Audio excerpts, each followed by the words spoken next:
राधे राधे। आप सभी का बहुत बहुत स्वागत है आपके पसंदीदा कार्यक्रम वृंदावन प्रॉपर्टी शो में और मैं हूं आपके साथ रश्मि मनन। दर्शकों, इस कार्यक्रम के माध्यम से बहुत सारे लोगों के सवालों के जवाब उनको प्राप्त हो जाते हैं, क्योंकि हर किसी के मन में बस यही इच्छा होती है कि किसी तरीके से वृंदावन में जाकर हम लोग कृष्ण जी के चरणों में रह सकें। और हर किसी का सपना पूरा नहीं हो पाता, हो सकता है जानकारियों के अभाव के कारण ऐसा हो। बहुत से लोग होते हैं जो जानकारियों के अभाव में जीते रहते हैं, तो बहुत से लोग ऐसे होते हैं कि ये सोचते रहते हैं कि अगर हम वहां पर प्रॉपर्टी खरीदना चाहें तो हमें जानकारियां कैसे प्राप्त होंगी। तो ऐसे ही लोगों के सवालों के जवाब उनको इस कार्यक्रम के माध्यम से प्राप्त हो जाते हैं। और आज भी आप सभी लोगों के सवालों के जवाब देने के लिए, साथ ही वृंदावन की प्रॉपर्टी के बारे में आप तक ढेरों जानकारियां पहुंचाने के लिए आज एक बार फिर से हमारे साथ स्टूडियो में मौजूद है खास मेहमान। तो चलिए सबसे पहले हम लोग स्वागत करते हैं Vrindavan property expert mister Surendra Utreja ji का। बहुत बहुत स्वागत है आपका सर। राधे राधे। और अब हम लोग स्वागत करते हैं डॉक्टर के कुमार जी का, जो आपके लिए हमेशा यहाँ पर मौजूद होते हैं, आप तक ढेरों जानकारियां पहुंचाते हैं, चाहे वे हेल्थ से रिलेटेड हो या फिर वृंदावन की भूमि से रिलेटेड हो। तो आइए इनका भी स्वागत कर लेते हैं। बहुत बहुत स्वागत है आपका सर कार्यक्रम में।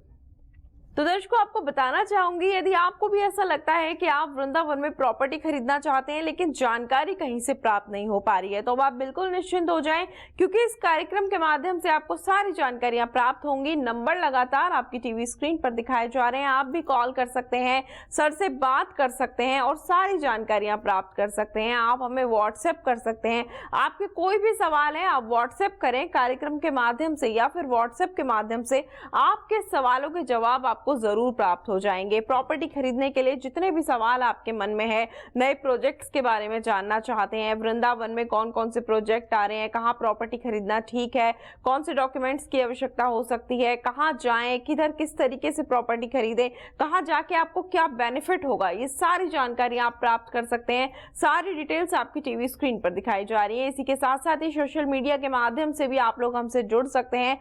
वृंदावन प्रॉपर्टी एक्सपर्ट सुरेंद्र उत्रेजा जी से जुड़ सकते हैं, सारी जानकारियां प्राप्त कर सकते हैं। आप लोग हमें इंस्टाग्राम, फेसबुक और यूट्यूब पर फॉलो कर सकते हैं, तो अभी जाएं और फॉलो कर लें। इसके साथ साथ ही अभी फोन उठाएं, कॉल करें, सारी जानकारियां प्राप्त कर लें। सारी डिटेल्स आपकी टीवी स्क्रीन पर दिखाई जा रही हैं। तो सर, आज हम लोग आपसे बात करेंगे, वृंदावन के बारे में ढेरों जानकारियां लेंगे, जैसे कि हमेशा आप बहुत सारी जानकारियां हमारे दर्शकों को देते हैं। सबसे पहला सवाल आज मेरा आपसे ये रहेगा कि जैसे कि हर साल देखने के लिए मिलता है कि वृंदावन में कोई नया मंदिर बन रहा है, तो ये चेंजेस आने वाले समय में और क्या होने वाले हैं? क्या कोई ऐसा नया प्रोजेक्ट आने वाला है आपके हिसाब से? जैसे कि आप वृंदावन प्रॉपर्टी एक्सपर्ट हैं, तो आपसे ज्यादा अच्छे तरीके से तो वहां के बारे में कोई जानता भी नहीं होगा, तो मैं चाहूंगी आप हमारे दर्शकों को बताएं कि आने वाले समय में क्या कुछ नया आने वाला है। देखिए कि वृंदावन एक धार्मिक नगरी है जी, जो यमुना किनारे बसी हुई है और जो दिल्ली से मात्र 2 घंटे की दूरी पे है। जिसकी कनेक्टिविटी की बात करें तो आपका जेवर एयरपोर्ट से भी कनेक्टिविटी होने वाली है। इसके अलावा NH2 से कनेक्टिविटी है। इसके अलावा यमुना एक्सप्रेसवे आपका नोएडा से आगरा तक जो जाता है, इसकी कनेक्टिविटी है। आगरा से भी अगर आप वृंदावन की तरफ आते हैं तो सिर्फ 58 किलोमीटर की दूरी पे तय करके आप वृंदावन आ जाते हैं। तो इस वृंदावन के अंदर जो कनेक्टिविटी इतनी स्ट्रांग है, उसके अलावा यहाँ पर पर्यटन जो है बहुत ही ज़्यादा है और हर रियल एस्टेट जो है यहाँ पर पर्यटन से ही जुड़ा हुआ है। क्यों जुड़ा हुआ है? क्योंकि यहाँ पर हर कुछ साल बाद कुछ चीज़ें ऐसी आ जाती हैं जिसकी वजह से यहाँ पर रियल एस्टेट और ज़्यादा तेज़ी से बढ़ जाता है। जैसे कि पिछले कुछ सालों में चर्चा चल रही थी कि यहाँ पर जो है वर्ल्ड का टॉलेस्ट टेम्पल आ रहा है। वर्ल्ड के टॉलेस्ट टेम्पल का निर्माण हो रहा है जिसका नाम है चंद्रोदय मंदिर, और ये करीब करीब जो फर्स्ट फेज है इसका स्टार्ट होने वाला है 2023 में और जो कंप्लीट होने वाला है 2025 में। ये जो वर्ल्ड का टॉलेस्ट टेम्पल है, इसके आने से यहाँ पर रियल एस्टेट में बहुत ज़्यादा तेजी आई। अगर उससे मैं पीछे चला जाऊँ तो मैं देखता हूँ कि वहाँ पर जो प्रेम मंदिर आया, और प्रेम मंदिर अपने आप में एक ऐसी यूनिक जगह, एक ऐसा आइकॉन, ऐसा एक प्रेम मंदिर बना जिसकी वजह से रियल एस्टेट बहुत बढ़ा। और प्रेम मंदिर आने के बाद वहाँ पर जब 2014 में प्रेम मंदिर आया तो यहाँ पर जो सैलानी थे करीब करीब 3 गुना बढ़ गए, और 3 गुना लोग यहाँ पर जो है बिहारी जी के दर्शन करने, वृंदावन में घूमने के लिए आने लगे। और उसी क्रम में अगर मैं देखता हूँ कि अब आप जो मुझे क्वेश्चन कर रहे हैं कि यहाँ पर अब क्या नया आ रहा है, जैसे कि हर शो में मैं कुछ नया बताने की कोशिश करता हूँ, तो मैं आपको बताता हूँ कि इस शो के अंदर कि वहाँ पर क्या नया आ रहा है। वो नया क्या है, कोई धर्म से जुड़ा होता है हर चीज़। यहाँ धर्म जब बढ़ता है तो यहाँ रियल एस्टेट बढ़ता हैगा। जैसे कि मैंने बताया कि चंद्रोदय मंदिर है, प्रेम मंदिर है, उसके बाद आपका प्रिया कांजू जी का लोटस टेम्पल है। इस तरह के बहुत सारे मंदिर यहाँ पर आए और जिसने रियल एस्टेट को बहुत बढ़ावा दिया। अभी कुछ ही दिनों में जो अनाउंसमेंट होने वाली है या हुई है, उसके कुछ लोगों को मालूम है, शायद बाकी देश दुनिया को शायद नहीं पता होगा। मैं बताना चाहूँगा कि जो बहुत ही फेमस हमारी रोड है, छठीकरा रोड, जो NH2 से होती हुई बांके बिहारी मंदिर की तरफ जाती है, और इसके दोनों साइड पे लेफ्ट और राइट पे जो आश्रम लैंड है, इस यहाँ पर बहुत सारे आश्रम बने हुए हैं। जैसा कि माता वैष्णो देवी ट्रस्ट बना हुआ है राइट साइड पे छठीकरा से, जैसे NH2 से हम मंदिर की तरफ जाते हैं, तो ये करीब करीब हमारा जो है यहाँ पर 141 फुट की यहाँ पर माता वैष्णो देवी की स्टैचू बना हुआ है। और ये पूरे अपना एशिया का सबसे ऊंचा ये माता वैष्णो देवी मंदिर का जो ये स्टैचू है, ये बना हुआ है, और लिम्का बुक ऑफ रिकॉर्ड्स में इसका नाम दर्ज है, जिसकी जो हाइट है भूमि से अगर देखें तो 141 फीट की है।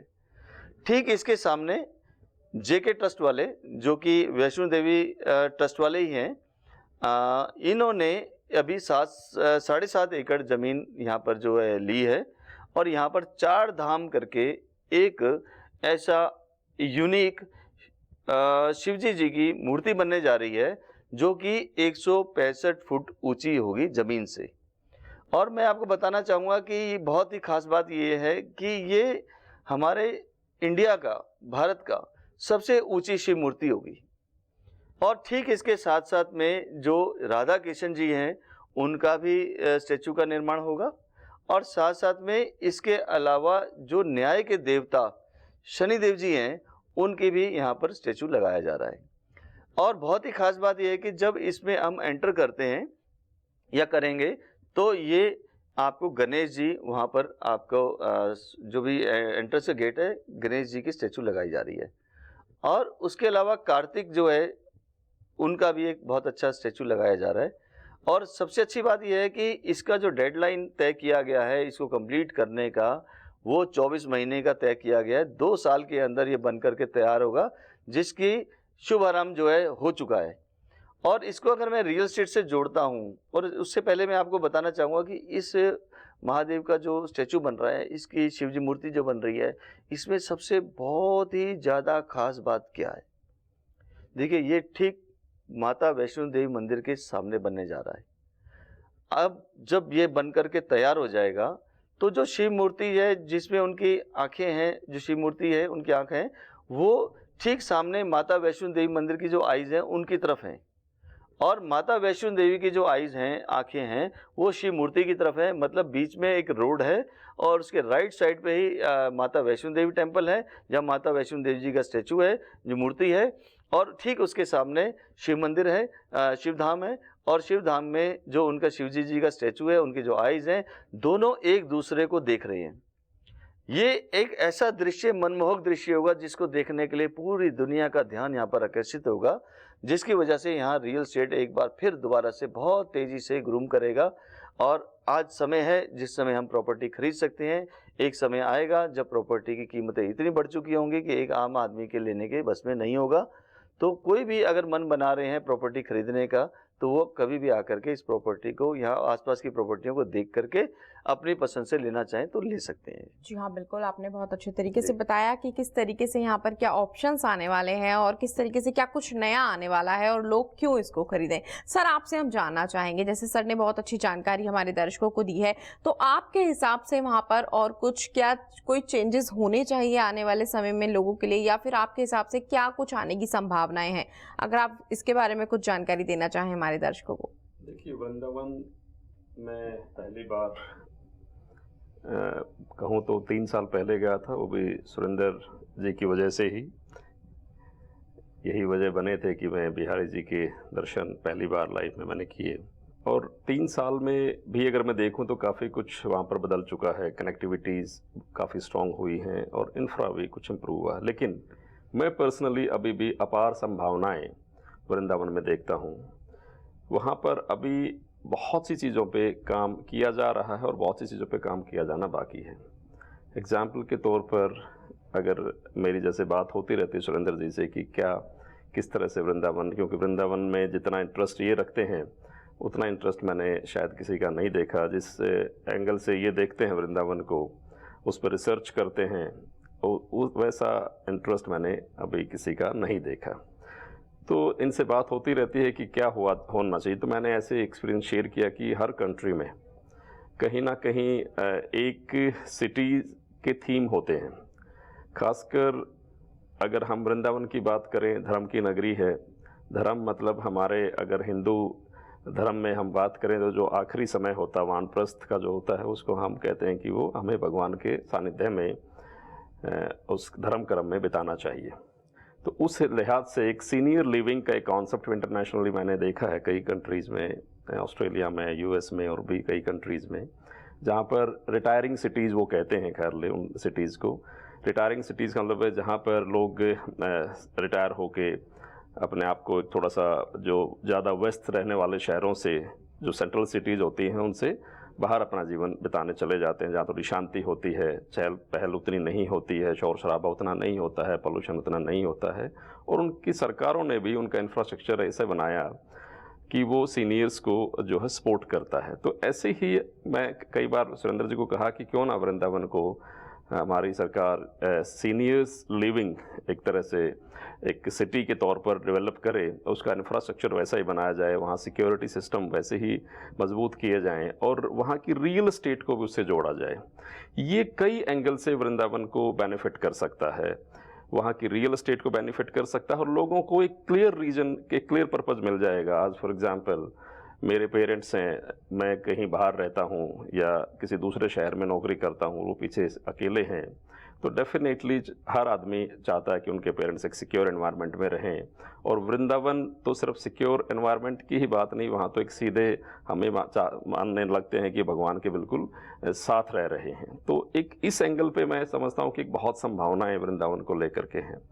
दूसरा, जैसा सुरेंद्र जी ने शुरू किया था कि वृंदावन का मतलब यमुना से एक बहुत कनेक्टिविटी है, जैसा हमारी पौराणिक ग्रंथों में लिखा है कि जब भगवान कृष्ण का जब जन्म हुआ तो इसी यमुना से उनके फादर उनके पिताजी उनको पार करके जो है मथुरा से जो है इधर गोकुल में लेके आए थे। तो अभी यमुना पे उतना काम, मैं कई बार गया हूँ, यमुना फ्रंट पे भी गया हूँ, यमुना फ्रंट बड़ा रॉ है, उस पर बहुत ज़्यादा उतना विकास नहीं है, जबकि वाटर बॉडी पानी का एक अपना महत्व होता है। तो एक रिवर फ्रंट पे भी बहुत काम शायद सरकारों का प्लान होगा डेफिनेटली, जिस तरह से वहाँ इंफ्रास्ट्रक्चर डेवलप हो रहा है। तो यमुना रिवर के ऊपर भी काफ़ी काम किया जा सकता है, उससे पर्यटन को भी एक धर्म एक अपनी जगह पे है, लेकिन धर्म के बाद हम थोड़ा सा अपने आप को जब थोड़ा सा और रिलैक्स करना चाहते हैं तो यमुना जी के ऊपर बहुत सी चीज़ें पॉसिबल हैं, बहुत से वाटर स्पोर्ट्स या इस तरह की चीज़ें संभव हैं। तो ये कुछ चीज़ें हैं जो मुझे लगता है कि वहाँ पर होनी चाहिए। नहीं, मैं बताना चाहूँगा एक्चुअली जो आपने अभी जिक्र किया यमुना का, यमुना के ऊपर जो है काफ़ी काम चल रहा है गवर्नमेंट का, जिसमें हमारी स्टेट गवर्नमेंट और सेंट्रल गवर्नमेंट मिल करके काम कर रही हैं। और हमारे जो मथुरा वृंदावन की सांसद है हेमा मालिनी जी, उनका एक पर्सनल इंटरेस्ट है कि यमुना के ऊपर काम करके यमुना को स्वच्छ किया जाए और उसकी रेगुलर मीटिंग होती रहती है, उस पर काम चल रहा है। यमुना फ्रंट के ऊपर काफ़ी क्लीननेस हो चुकी है और उसके बहुत एनजीटी जो है वो भी काफ़ी स्ट्रांगली उसके ऊपर काम कर रहा हैगा और बहुत बड़े बोल्ड स्टेप लिए जा रहे हैं जो आज तक कभी नहीं लिए गए इसको क्लीनिंग करने के लिए, और उसके रिजल्ट भी काफ़ी तक बेहतर हो रहे हैं। और जो हम बात कर रहे हैं डॉक्टर साहब, और हम लोग अक्सर चर्चा करते रहते हैं कि सीनियर लिविंग के ऊपर, क्योंकि मेरे पास काफ़ी करीब 15 साल हो गए मुझे वहाँ पर रिसर्च करते हुए, इन सब चीज़ों पर काम करते हुए। हर तरह के लोग मेरे से आते हैं, मिलते हैं, सब चीज़ें। तो मैंने भी एक चीज़ महसूस करी और वो ये थी कि हमारे पास हर तरह के प्रोजेक्ट्स, हर तरह की चीज़ें, हर तरह के रियल एस्टेट्स हैं, जिसमें प्लॉट्स हैं, फ्लैट्स हैं, सब चीज़ें हैं, लेकिन किसी ने भी बहुत अच्छे स्केल पर पे सीनियर लिविंग के बारे में नहीं सोचा है। हालांकि गवर्नमेंट ने इसको वृंदावन को एक सिटी ऑफ विडो का भी नाम दिया हुआ है, जहाँ पर 15 से 20 हज़ार विडोज़ यहाँ पर रहती हैं और जो गवर्नमेंट उनकी पूरी सपोर्ट करती है। तो मैं अपने इस शो के माध्यम से गवर्नमेंट को थोड़ा सा रिक्वेस्ट करना चाहूँगा, बताना चाहूँगा कि वो हमारे रियल एस्टेट के जो डेवलपर्स हैं उनके साथ मिल करके कुछ कोलैबोरेशन करके या कुछ हमारे को गाइडेंस दे करके कुछ स्पेशल अप्रूवल्स दे करके या कुछ ऐसी चीज़ें हमारे साथ करें ताकि हम लोग सीनियर लिविंग के ऊपर काम करें, क्योंकि सीनियर लिविंग की जो डिमांड है नॉर्थ इंडिया के अंदर बहुत ज़्यादा है और हर आदमी अपने साथ अपने तरह के लोगों के साथ रहना चाहता है, अपने तरीके से खाना चाहता है, अपनी ज़िंदगी को जीना चाहता है। क्योंकि देखिए कि एक लाइफ का दौर आता है जिस दौर में आदमी को महसूस होता है कि मैंने अपनी लाइफ के अंदर बहुत सारा काम कर लिया, अब मेरे को जो है एक आराम की ज़रूरत है या मैं अपनी ज़िंदगी के बाकी टाइम को एक अच्छी तरह से व्यतीत कर सकूं।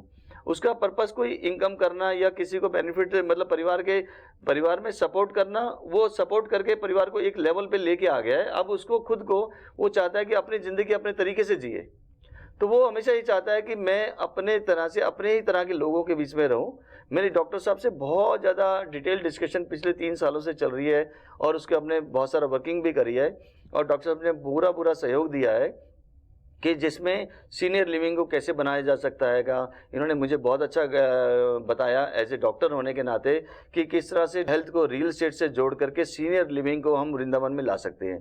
क्योंकि वृंदावन एक ऐसी जगह है जहाँ पर हर सीनियर जो है वहाँ पर आना चाहता है और रहना चाहता है और बहुत सारे लोग अपने अपने परिवारों में सब कुछ संपन्न होने के कारण से पैसे भी हैं और सब चीज़ हैं, लेकिन उनके जो बच्चे हैं उनकी कुछ मजबूरियां हैं जिनके कारण से उनको समय नहीं दे पा रहे हैं। वो अपने लाइफ को लॉनली लाइफ को जी रहे हैं या उनको ये पता नहीं है कि ऐसा भी कोई कॉन्सेप्ट होता है जिस पे काम होता है, जिस तरह से फॉरेन में बहुत काम हो रहा है। और अगर हम साउथ में भी जाएँ तो साउथ में बहुत सारी चीज़ें ऐसी हैं जहाँ जगहें हैं जहाँ पर सीनियर लिविंग पर बहुत अच्छे तरीके से काम होता है।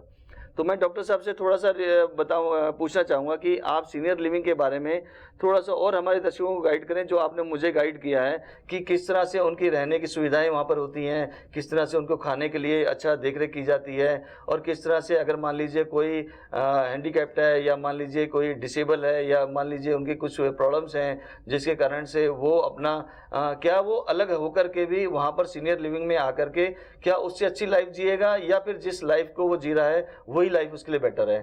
थोड़ा सा डिटेल में प्लीज़ मेरे दर्शकों को बताएं ताकि हम लोग इसको और ज़्यादा जानकारी प्राप्त कर सकें और इसके ऊपर जल्द से जल्द वृंदावन के अंदर एक सीनियर लिविंग का प्रोजेक्ट यहाँ पर ला सके और सीनियर लिविंग को इससे जोड़ सके। देखिए, जैसे बाकी की हर चीज़ एक नीड बेस्ड होती है, ऐसे ही सीनियर लिविंग की पहले तो हम नीड समझें और उसके बाद हम सीनियर लिविंग को भी डिफ़ाइन करेंगे।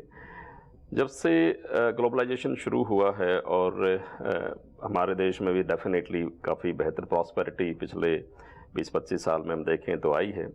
उस प्रॉस्पेरिटी का एक हम रिजल्ट्स कहें, पेरेंट्स को छोड़ करके बच्चों को नौकरी के लिए कहें या पढ़ाई के लिए अपने ही देश में एक शहर से दूसरे शहर में जाना पड़ता है या विदेशों में जाना पड़ता है, तो अक्सर पेरेंट्स पीछे अकेले रह जाते हैं।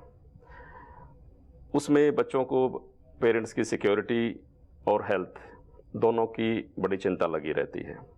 एक बहुत बड़ा सा घर होता है जिसमें एक बुज़ुर्ग, बहुत से इंसिडेंट आपने सुने होंगे खासकर दिल्ली एनसीआर में या बड़े शहरों में कि नौकर ने कुछ ऐसे घटनाएं कर दी या ऐसा कोई और जान माल का नुकसान भी कई बार देखा गया, तो इससे वो चिंताएं और बढ़ी। इसमें का जो समाधान था वो समाधान एक तो है कि पेरेंट्स को साथ रखा जाए, लेकिन कई बार ये संभव दोनों वजह से नहीं हो पाता। कई बार पेरेंट्स खुद नहीं दूसरी जगह पे सेटल होना चाहते या नहीं हो पाते और कई बार बहुत फ्रीक्वेंट मूवमेंट की वजह से ये संभव नहीं हो पाता। उसका पहले एक ऑप्शन था कि वृद्धाश्रम, जो कि बहुत उन लोगों के लिए था जो सक्षम नहीं है किसी भी तरह से या बहुत निर्भर हैं किसी के ऊपर, तो उसको ही एक रिफाइंड कहें या एक जो बाहर के जो कल्चर से निकल के आया। आजकल जो पेरेंट्स भी हैं वो भी अपना प्रोफेशनल लाइफ से निकल के या बिजनेस से रिटायर होके अपने तरीके से अपना समय बिताना चाहते हैं और जीवन के उन पलों में अगर दो हस्बैंड वाइफ हैं वो एक दूसरे के साथ रहते हैं, उनको भी एक प्राइवेसी की चाहत है।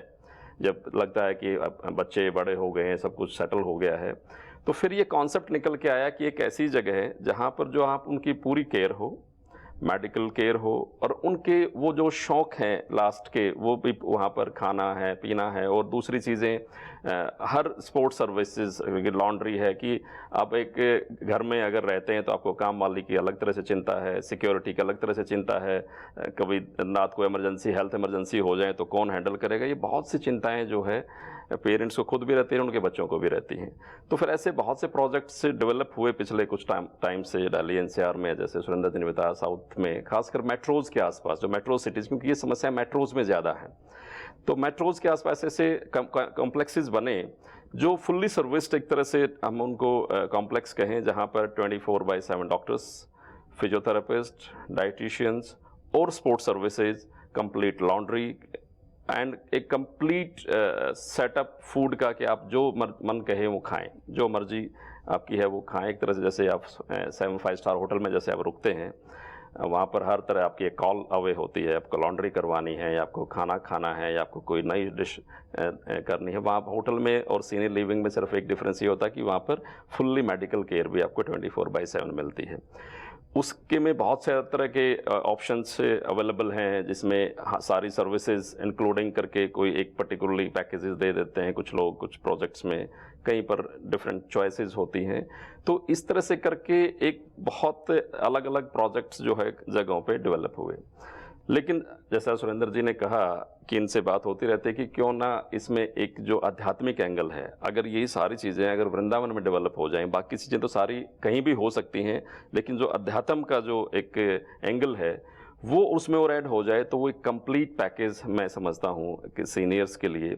और ऐसा करने से बहुत से लोगों ने, क्योंकि मैं बहुत से सीनियर लिविंग्स में एज ए कंसल्टेंट या उनको कुछ काउंसलिंग या डिफरेंट तरीके से मैं जुड़ा रहा हूँ, तो वहाँ पर मैंने बहुत सारे लोग जो रिटायर्ड IAS हैं या बिजनेस फैमिलीज से जुड़े हुए हैं या और दूसरे अच्छी गवर्नमेंट सर्विसेज से रिलेटेड लोग हैं, उनको एक अच्छी कंपनी, अपने जैसी एक अच्छी कंपनी मिलती है, क्योंकि हर उम्र की एक अपनी चाहत होती है। बच्चों को बच्चों का साथ पसंद है, जवानों को जवानों का साथ पसंद है, तो बुजुर्ग जो है एक एज के बाद वो अपने ही जैसे लोगों के साथ, अपने एज के लोगों के साथ ज़्यादा कंफर्टेबल फील करते हैं।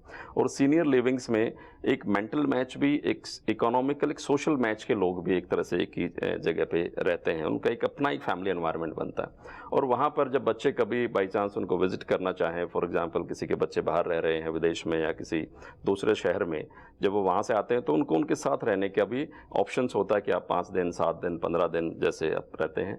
वहाँ पर उनको ना सिक्योरिटी की चिंता, ना उनको काम मालिक की चिंता, ना उनको कपड़े धोने की चिंता, ना उनको खाने की चिंता, ना उनको हेल्थ की चिंता।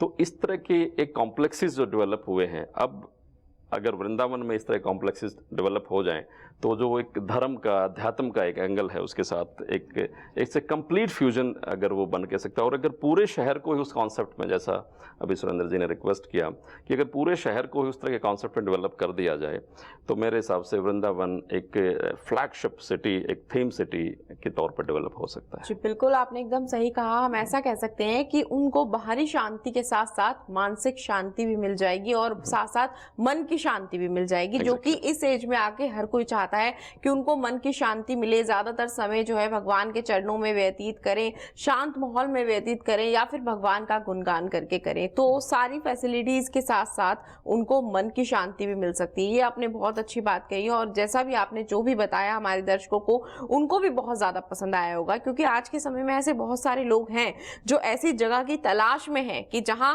उनको उनके बच्चे भी आकर मिल सके, बच्चों का साथ भी मिल जाए, साथ साथ सारी फैसिलिटी मिल जाए, उनको किसी चीज की कोई परवाह नहीं हो, कोई उनकी केयर करने वाला हो हर समय, और उसके साथ साथ ही भगवान के चरणों में रहने के लिए भी मिल जाए। आपने बहुत अच्छे तरीके से बताया। सर, जैसा कि सर ने बताया, तो आपके हिसाब से आपके क्या विचार हैं इस पर? आपको क्या लगता है कि ऐसा सच में होना चाहिए और ऐसा होने के बाद कितने चेंजेस देखने के लिए मिलेंगे? देखिए, आदमी पूरी जिंदगी अपने पैसों के लिए दौड़ता रहता है जी, और उसको ये मालूम ही नहीं रखता कि कब समय उसका अंत समय आने वाला है। जी, और जब वो पैसों के लिए दौड़ रहा होता है तो दौड़ते दौड़ते एक स्टेज के बाद उसको ही लगता है कि उसने ये पैसा इतना सारा इकट्ठा कर लिया, शायद ये उसके किसी भी काम नहीं आ रहा, क्योंकि उसने ये सोच के पैसा इकट्ठा किया कि उसकी ज़िंदगी आगे चल के स्मूथ हो जाएगी, बहुत अच्छी हो जाएगी, इस पैसों से मैं बहुत कुछ पालूंगा। लेकिन जब पैसा उसको मिल गया तो उसको पैसे से खर्च करके भी कुछ नहीं मिल पा रहा है। तो जो सीनियर लिविंग कॉन्सेप्ट है, ये बिल्कुल यही कॉन्सेप्ट है कि आप अपने पैसों को अपने ऊपर खर्च करके जो ज़िंदगी की बची हुई आपकी लाइफ है उसमें अपनी जो इच्छाएं हैं जो उसको पूर्ति करें। और इसके जो डिटेल जानकारी है वो हम हर शो में फिर से बार बार डिस्कस करेंगे ताकि आपको सीनियर लिविंग के बारे में और चीज़ें जानकारी हो सके, क्योंकि ये एक छोटी सी डिस्कशन करके क्लोज करने वाला टॉपिक नहीं है। ये एक ज़िंदगी से जुड़ा हुआ, सीनियर लिविंग से जुड़ा हुआ, सीनियर सिटीजन से जुड़ा हुआ, परिवार के सदस्यों से जुड़ा हुआ, जिसकी बहुत ज़्यादा रिक्वायरमेंट है और जिसकी तरफ बहुत ही कम लोग ध्यान दे रहे हैं। और कुछ अगर मैं बात करूं तो कुछ ऐसे हैं जिस पे अभी कॉन्सेप्ट स्टार्ट हो रहे हैं, जैसे कि एक अनंत तारा का प्रोजेक्ट है जो देहरादून में है। मैंने उसके ऊपर काफ़ी स्टडी किया, बहुत अच्छा प्रोजेक्ट है और बहुत अच्छे लोग वहाँ पर जाकर काम कर रहे हैं, जो मैक्स हॉस्पिटल से के साथ जुड़ करके चलाया जा रहा है। अब आप ये देखिए कि जो डॉक्टर्स हैं वो सीनियर लिविंग के ऊपर काम कर रहे हैं और देहरादून जा कर के उन लोगों के कर रहे हैं। और बहुत अच्छी बात क्या मैंने देखी कि वहाँ पर इतनी जल्दी इतना क्राउड आ गया कि उनको वहाँ स्पेस ही कम पड़ गया। अब उन्होंने जाकर के नोएडा के अंदर और कुछ एक एडिशन किया और काफ़ी सारे अपार्टमेंट्स उन्होंने लिए, जिसके पर अनंत तारा के नाम से वहाँ पर भी सीनियर लिविंग का कंसेप्ट स्टार्ट होने वाला है। उसके अलावा भिवाड़ी के अंदर मैंने देखा कि भिवाड़ी के अंदर जो है काफ़ी सीनियर लिविंग के प्रोजेक्ट्स हैं। फरीदाबाद के अंदर गोल्डन एस्टेट के नाम से है, मैंने वहाँ पर भी विजिट किया डॉक्टर साहब के साथ। मैं अक्सर जो है सीनियर लिविंग के पास जाके कंसेप्ट के ऊपर डिस्कशन करते रहते हैं, हम डिबेट वगैरह आपस में डिस्कशन बातचीत करते हैं ताकि हमारी उसकी नॉलेज जो है और बढ़े। इसके अलावा देखिए मेरा और मेरी पूरी फैमिली का वृंदावन से एक बहुत अटैचमेंट है। मेरी अपनी डॉटर जो है वो ऑस्ट्रेलिया में स्टडी करने गई हुई है और वो सीनियर लिविंग के ऊपर ही वहाँ पर काम कर रही हैं। वो एज ए न्यूट्रिशियन, डाइटिशियन और डिसेबल लोग जो हैं उनके ऊपर वहाँ पर काम कर रही हैं। और जैसे ही वो वहाँ से वापस आएंगी ऑस्ट्रेलिया से, तो उनके लिए वृंदावन के अंदर हम लोगों ने कुछ लैंड वगैरह यहाँ पर ले रखी हैं। और मेरे साथ कुछ लोग ऐसे हैं जो कोलैबोरेशन करके हमारे साथ यहाँ पर वृंदावन के अंदर मेरी गाइडेंस लेकर के और डॉक्टर साहब की गाइडेंस लेकर के वहाँ पर इस पे काम करने की प्लानिंग कर रहे हैं। क्योंकि वृंदावन में बसना सारे चाहते हैं, हर कैटेगरी का लोग आना चाहता है, लेकिन सीनियर लिविंग के ऊपर कोई भी काम शायद नहीं कर रहा था। तो हमने पिछले 3 सालों में ऐसे प्लानिंग करके बच्ची को बाहर भेजा है और वहाँ से वो स्टडी करके आ रही है। प्लस यहाँ के जो लोग हैं उनको भी हायर किया जाएगा, यहाँ की जो एक्सपर्टीज़ है उनको लिया जाएगा।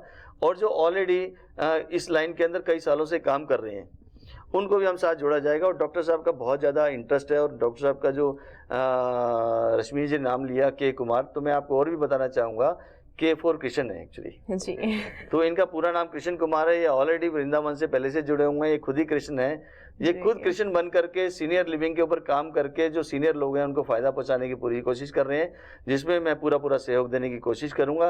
और हर एपिसोड में इसका कुछ ना कुछ जिक्र आता रहेगा ताकि इसके कोई भी आपकी इस जो भी चीज़ें हैं इसके ऊपर आप खुल करके मेरे साथ व्हाट्सएप पे कॉल करके डिस्कशन करें ताकि हमें भी इस चीज़ की नॉलेज मिले। और कोई भी व्यक्ति अगर दर्शक जो इस शो को देख रहा है और इस लाइन से जुड़ा हुआ है, जो हमारे को इस वृंदावन में हमारी सपोर्ट कर सकता है या इसको सीनियर लिविंग पे काम करने या सीनियर लिविंग बनाने के लिए उसकी कोई एक्सपर्टीज़ है, अगर वो चाहे वो रिटायर है, चाहे वो गवर्नमेंट जॉब में है, चाहे वो कंसल्टेंट बन करके, चाहे वो पार्ट टाइम, चाहे फुल टाइम, अगर हमारे साथ जुड़ें और इस सीनियर लिविंग पे हम मिलके काम करें, तो मुझे लगता है कि वृंदावन से जुड़ करके हमने वृंदावन के लिए कुछ ऐसा करा जो एक ऐसी यूनिक चीज़ हो। क्योंकि दुनिया में आना जाना तो लगा रहेगा, लेकिन किसी के लिए कुछ करके चले जाओ, ये हमेशा सदा लोगों को याद रहेगा। बिल्कुल बिल्कुल, बहुत ही अच्छी सोच है आपकी और डॉक्टर साहब की। और हम इस बारे में और भी विस्तार में हमारे दर्शकों को जानकारियां देंगे, सीनियर लिविंग के बारे में उनको बताएंगे। लेकिन फिलहाल जो है घड़ी की सुई इशारा कर रही है तो हमें यहाँ रुकना होगा। लेकिन आप दोनों यहाँ पर आए और हमारे दर्शकों को इतनी अच्छी अच्छी जानकारियां दी और अपनी सोच उनके सामने रखी, इसके लिए आप दोनों का बहुत बहुत धन्यवाद। राधे राधे। तो दर्शकों, मैं आपको ये बताना चाहूंगी कि आप भी कोई भी जानकारी प्राप्त करना चाहते हैं तो नंबर लगातार आपकी टीवी स्क्रीन पर दिखाए जा रहे हैं। आप भी कॉल कर सकते हैं, व्हाट्सएप के माध्यम से अपने सवालों के जवाब प्राप्त कर सकते हैं। सारी डिटेल्स आपकी टीवी स्क्रीन पर है। अगले एपिसोड में हम लोग आपको बताएंगे कि सीनियर लिविंग और क्या होता है, विस्तार में आपको जानकारियां देंगे। इसके साथ साथ ही आप इस एपिसोड को बिल्कुल मत देखना भूलिएगा, क्योंकि आपके लिए एपिसोड बेहद खास होने वाला है। जो लोग सीनियर्स हैं और वो कोई ऑप्शन ढूंढते हैं उनके लिए बेहद खास होने वाला है, तो जरूर देखिएगा। लेकिन फिलहाल आज के एपिसोड में हमें यहाँ रुकना होगा। लेकिन जाते जाते कहना चाहूंगी कि सोशल मीडिया के माध्यम से भी आप जुड़ सकते हैं, यूट्यूब, फेसबुक और इंस्टाग्राम पर फॉलो कर सकते हैं। इसके साथ ही मुझे दीजिए आज्ञा। राधे राधे।